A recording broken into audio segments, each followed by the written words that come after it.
Hi, welcome to Chandra's kitchen. இன்னைக்கு நம்ம நிகழ்ச்சியில் ப்ரக்கோலி மிக்சட் வெஜிடபிள் பொரியல் எப்படி செய்கிறதுன்னு பார்க்கலாம்.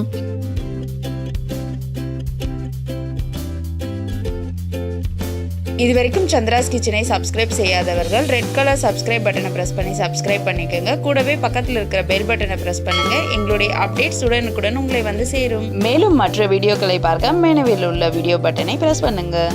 இந்த ப்ரக்கோலி மிக்சட் வெஜிடபிள் பொரியல் செய்ய தேவையான பொருட்கள் என்னென்னு பார்க்கலாம். ப்ரக்கோலி, கேரட், பீன்ஸ், பட்டாணி, உருளைக்கிழங்கு, கொத்தமல்லி, வெங்காயம், தக்காளி, கருவேப்பிலை, கடுகுளுந்து, உப்பு, மிளகாய்த்தூள், மஞ்சள் தூள், எண்ணெய்.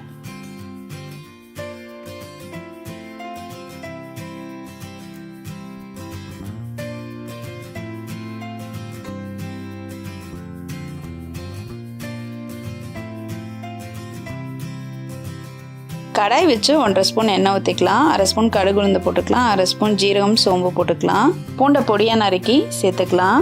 அடுத்தது ஒரு வெங்காயத்தை பொடியாக நறுக்கி சேர்த்துக்கலாம். இப்போ இது எல்லாத்தையும் சேர்த்து நல்லா வதக்கிடலாம். கொஞ்சமாக தக்காளி சேர்த்து வதக்கிடலாம். அடுத்து ப்ரக்கோலி சேர்த்துடலாம்.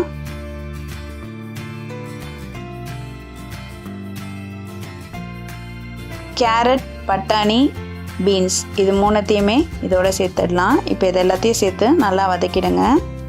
உருளைக்கிழங்கு வேக வச்சதை ஒன்று இதோட சேர்த்துக்கலாம். அடுத்து மஞ்சள் தூள் சேர்த்துடலாம். இப்போ இது எல்லாத்தையும் சேர்த்து நல்லா கலந்துடலாம்.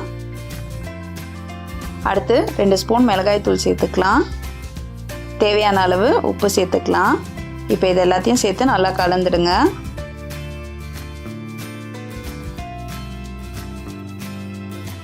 அரை டம்ளர் தண்ணி ஊற்றி நல்லா கலந்துடுங்க. அடுத்து ஒரு மூடி போட்டு இதை வேக வச்சிடலாம். இப்போ இது கொஞ்சம் வெந்திருக்கு. மறுபடியும் கொஞ்சம் நேரம் மூடி போட்டு வேக வச்சிடலாம். இப்போ இதை நல்லா கலந்துடுங்க.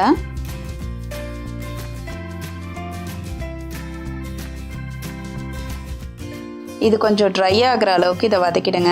அடுத்து கருவேப்பிலை, கொத்தமல்லி சேர்த்துக்கலாம். இது பார்த்திங்கன்னா தயிர் சாதத்துக்கு, சாம்பார் சாதத்துக்கு, சப்பாத்தி, தோசைன்னு எல்லாத்துக்குமே ரொம்ப சூப்பராக இருக்கும்.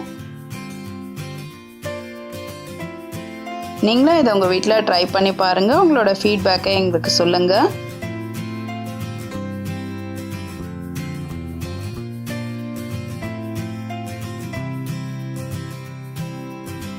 மேலும் இது போன்ற சுவாரஸ்யமான தகவல்களை அறிந்து கொள்ள எங்கள் சந்திராஸ் கிச்சனை சப்ஸ்கிரைப் செய்யுங்கள். உங்களுடைய கமெண்ட்டை கமெண்ட் பாக்ஸில் போடுங்க. லைக் அண்ட் ஷேர் பண்ணுங்கள்.